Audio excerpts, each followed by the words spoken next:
Buenas noches, bienvenidos a la otra cara de la moneda. Estamos por llegar a la época en la cual los contribuyentes vamos a tener todo el impacto de la reforma fiscal.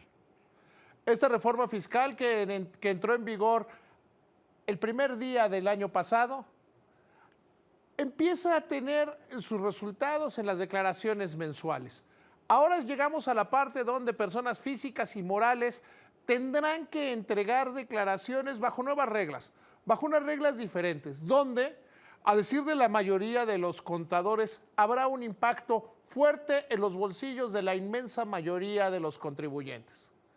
Ciertamente ha crecido la recaudación por aquellos que no estaban cumpliendo, aquellos que se han integrado a programas como Crezcamos Juntos. El objetivo del gobierno federal con esta reforma fiscal, que insisto, está llegando a su punto máximo de realidad con las declaraciones anuales, era obligar a quienes más dinero tienen a aportar mucho más, a aportar de una mejor manera para que el gobierno liberara recursos a favor de grandes obras de infraestructura, de grandes obras que calificaron de justicia social. Gran parte de la apuesta del crecimiento económico de esta administración es las reformas estructurales y es la inversión pública en la generación de infraestructura. Así, por ejemplo, se explica el déficit fiscal, así, por ejemplo, se explica una gran cantidad de determinaciones en materia económica.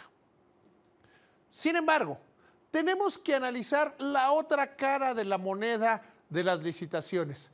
¿Qué ha pasado? ¿Qué está pasando? ¿Y cómo se ven las grandes licitaciones de infraestructura del gobierno federal?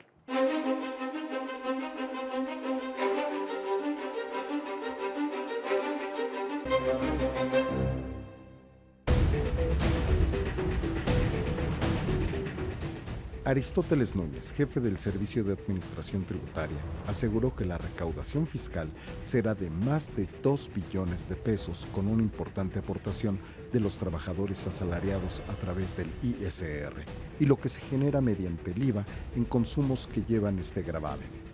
Solo que el gasto federal se estima en más de 4.6 billones de pesos y el precio del petróleo ha disminuido, por lo que obras como el proyecto de tren elevado México-Querétaro se han suspendido indefinidamente.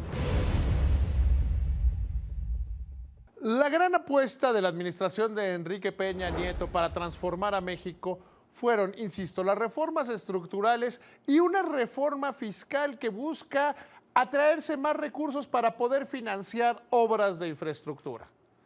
La más llamativa, la más notoria es, sin lugar a dudas, la construcción del nuevo aeropuerto internacional de la Ciudad de México. Una terminal aérea que, nos debemos desde 1965 como país y que hoy se convierte en uno de los principales cuellos de botella de la nación.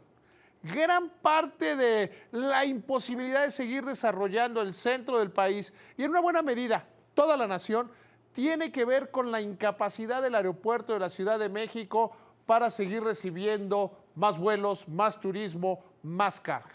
Se han hecho una serie de parches que, al final del día buscan ser solucionados con el nuevo aeropuerto internacional de la Ciudad de México.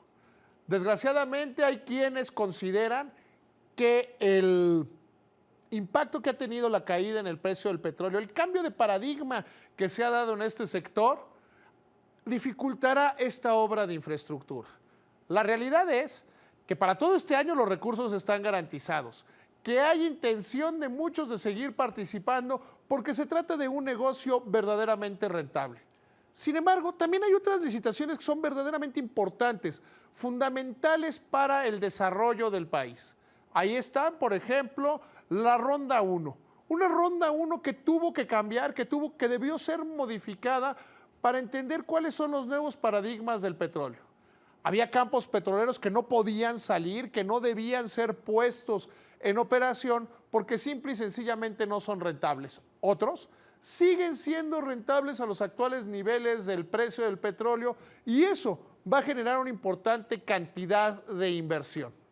Sin embargo, el gobierno en las que ha tenido que hacer, en las obras de infraestructura, que ha tenido que hacer y que ha tenido que desarrollar por cuenta propia, no ha tenido la mejor de las suertes, no le ha ido de una gran manera. Primero está la historia del tren elevado entre México y Querétaro. Una obra de infraestructura no solo necesaria, sino fundamental para el crecimiento del país y para el desarrollo, para seguir desarrollando Querétaro, el Bajío y conectarlo con la capital. Como usted recuerda, se asignó a una corporación básicamente china, del gobierno chino, de una empresa propiedad de ese estado, se asignó la licitación. A principios de noviembre del año pasado, el gobierno tomó la decisión de cancelarla, de detenerla. Había en el entorno dos fenómenos que jugaban en contra de la licitación. Uno, una crisis especulativa ridícula que no llegó a tribunales, que se quedó más en dimes y diretes dentro de la prensa, en mentiras, en infundios que no tenían que ver ni siquiera con un servidor público. Así las cosas, bueno, se llegó a la licitación, se asignó, el gobierno a principios de noviembre decidió detenerla. La explicación que más o menos quedó por ahí, que más o menos flotó en el ambiente, es que se les había dado poco tiempo a las otras empresas para participar en la licitación.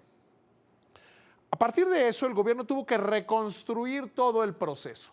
Tuvo que volver a hacer nuevamente toda esta licitación, dando plazos mucho más largos para la presentación de ofertas, para toda esta parte de la competencia, pero manteniendo básicamente los tiempos originales que plantean que en 2018 empiecen las pruebas técnicas para la construcción de este tren de alta velocidad entre México y Querétaro.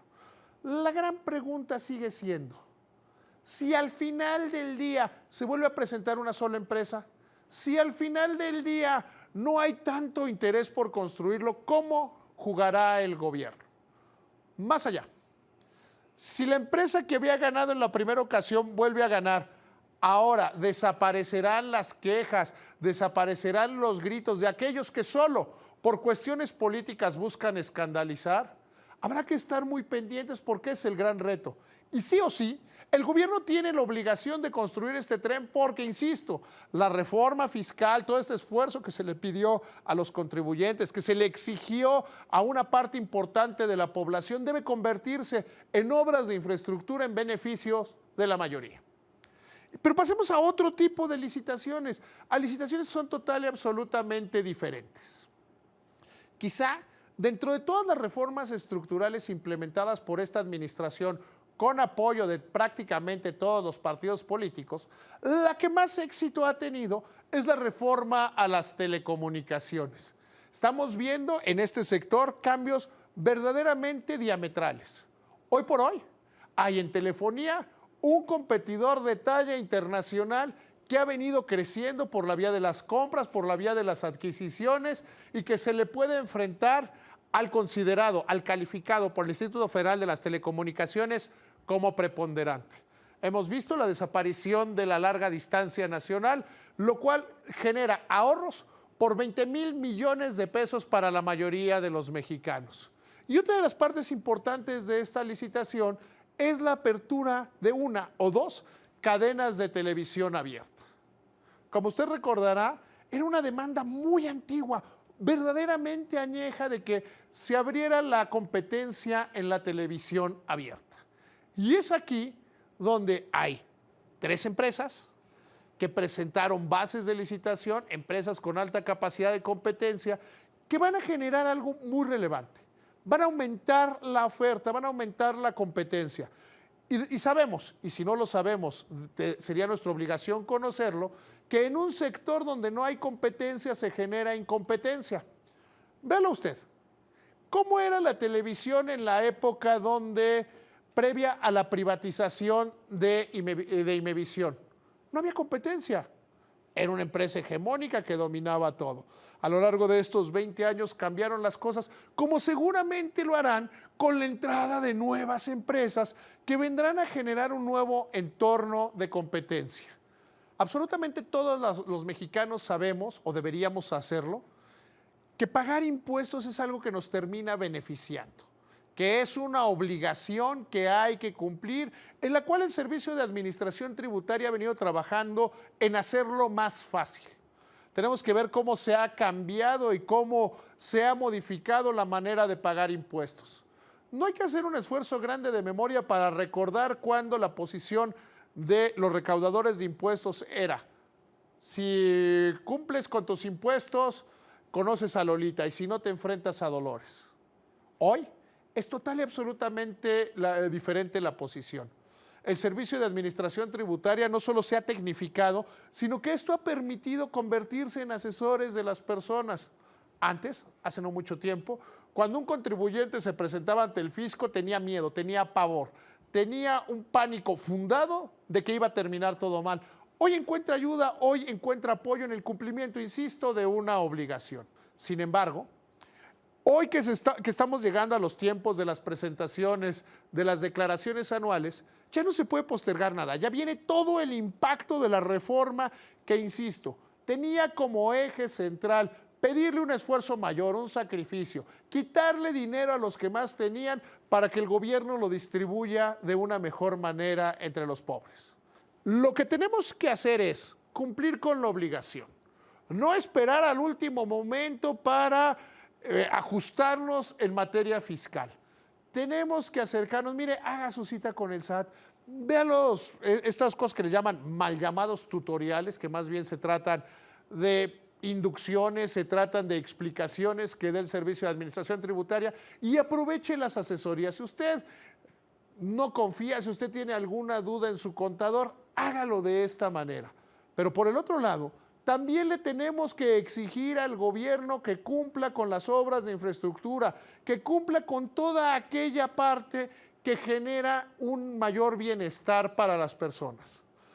Pagar impuestos nos debe beneficiar a todos. No podemos caer en el lugar común, no podemos caer en la simple explicación de que pagar impuestos nos beneficia a todos. No hay nada que beneficie a todos o que dañe a todos, sino que tiene que ver simple y sencillamente con el cumplimiento de una obligación.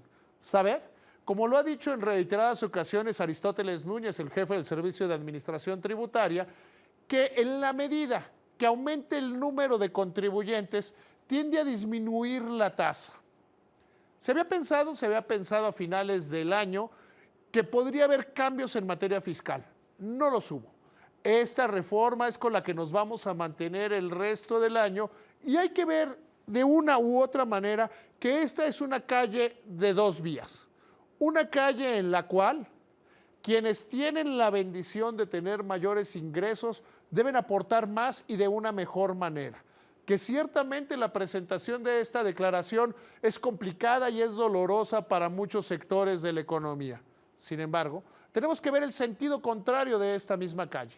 La necesidad que tiene el gobierno de hacer licitaciones de obra pública de manera correcta, de utilizar los recursos de la inmensa mayoría de los mexicanos que pagan impuestos de una manera eficiente, no desperdiciarlos, no gastarlos, no perderlos, y hacer que valga la pena el esfuerzo de unos en el beneficio de la mayoría. Muchísimas gracias. Muy buenas noches.